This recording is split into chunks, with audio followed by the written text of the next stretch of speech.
का जो चुनाव प्रचार है वो तकरीबन आज 5 बजे खत्म हो जाएगा और आज सीकर जो लोकसभा सीट है वहां पर अमराराम के समर्थन में प्रचार के लिए प्रशांत भूषण सुप्रीम कोर्ट के एडवोकेट और योगेंद्र यादव जी दोनों मौजूद हैं। दोनों से बातचीत करते हैं। इस समय का जो राजनीतिक परिदृश्य है उसको आप किस तरह से देखते हैं? प्रशांत जी देखिए, हमको तो ऐसा दिख रहा है कि जैसे 77 वाली स्थिति होती जा रही है, जहां मुझे लगता है कि अब की बार एक बहुत ज़बरदस्त अंडर करंट है मौजूदा सरकार के खिलाफ, और ये सब जगह दिख रहा है। हम लोगों को ज़मीन पर दिख रहा है और सोशल मीडिया पर भी दिख रहा है, ऑल्टरनेट मीडिया में भी दिख रहा है।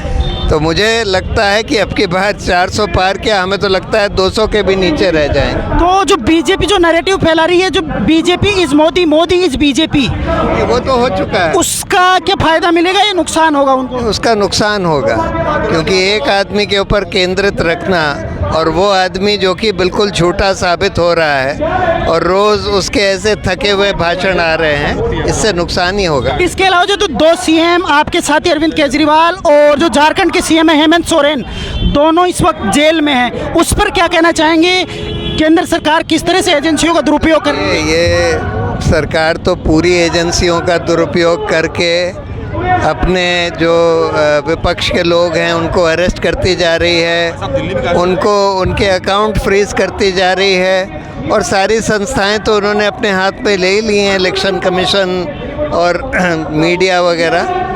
तो इसलिए ये चुनाव कोई ईमानदारी से तो नहीं हो रहा है, लेकिन फिर भी मुझे लगता है कि जनता इस समय इतनी ज़्यादा खिलाफ हो गई है, जनता को ये सब चीज़ें अच्छी नहीं लगती, इसलिए हमें लगता है। तो एक पर्सनल सवाल, आप अरविंद केजरीवाल से जुड़े हुए हैं, तो क्या आपको लगता है अरविंद करप्ट है या नहीं है? पहले जुड़े हुए थे? नहीं, जुड़े हुए नहीं है। बारे में नहीं, देखिए, इस तरह से उनको अरेस्ट करना चुनाव के एन समय बिल्कुल गलत है। ठीक है, तो मैं योगेंद्र यादव जी से पूछ लेता हूँ, आप किस तरह से देख रहे हैं इस नैरेटिव को जो बीजेपी इस समय फैला रही है, Modi is BJP, BJP is Modi? उसके अलावा जो एक 77 में नारा चला था इंदिरा इज इंडिया, इंदिरा, उसका सेम कैंपेन मोदी के साथ करने की बीजेपी कोशिश कर रही है, Modi is India, India is Modi. BJP जितनी खोखली हो गई है उसका ये प्रमाण है। एक जमाना होता था जब लोग कहते थे बीजेपी संगठन की पार्टी है, तो इसका मतलब आज तो कोई संगठन बचा नहीं। Modi is BJP, BJP is Modi, मतलब कोई संगठन तो इनका बचा नहीं है, और जनता के सामने 10 साल के बाद दिखाने को भी इनके पास कुछ नहीं है।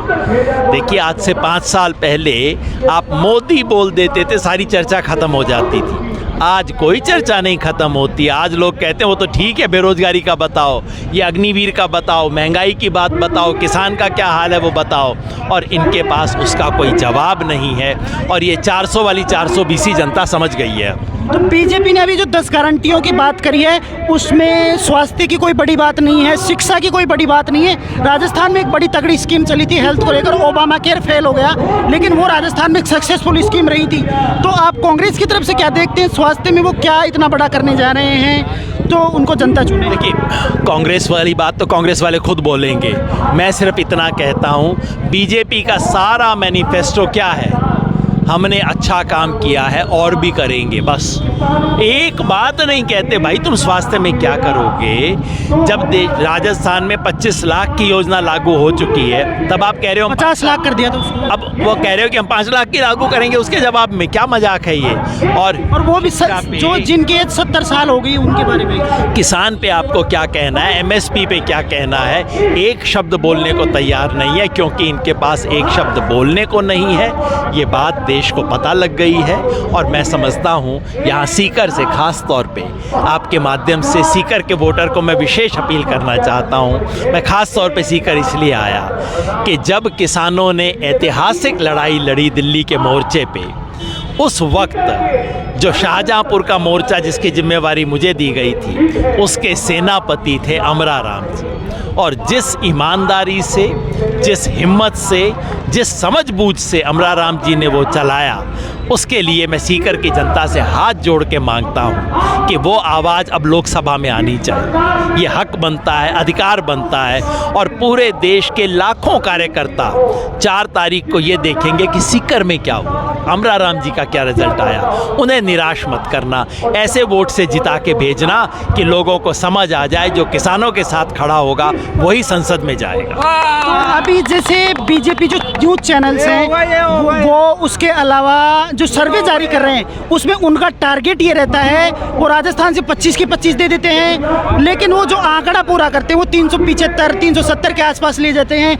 दूसरा चैनल सर्वे करता है हिंदी वो, में कहते हैं मन के लड्डू फीके क्यों। आप तो फिर 300 उसके बारे में 400 क्यों, आपका 500 ही बोल लो। आपका मन तो के अनुभव लड्डू है, हैं। आपका अनुभव रहा है इस फील्ड में। हाँ, मन के लड्डू को तो जितना मीठा बना लो। हकीकत ये है, आप घूम लो, आप गंगानगर से लेके सवाई माधोपुर तक घूम लो और मेरे को बता दो कहाँ पे बीजेपी आगे है। आपको अपने आप समझ आ जाएगा इनका 400 का झूठ। इसके बारे में तो मैं भी जैसे चुनाव कवर कर रहा हूँ, मैं देख रहा हूँ जो एबीपी ने सर्वे जारी किया उसमें 25 की 25 सीटें दे दी। मेरे को ये सर्वे किया कहाँ से आपने? 25 की 25 सीटें। सर शुक्र करो 25 में से 26 ना दी, बस इतना ही शुक्र करो। आप तो मीडिया का, बाकी तो छोड़ो। तो शुक्रिया हमसे बातचीत करने के लिए। तो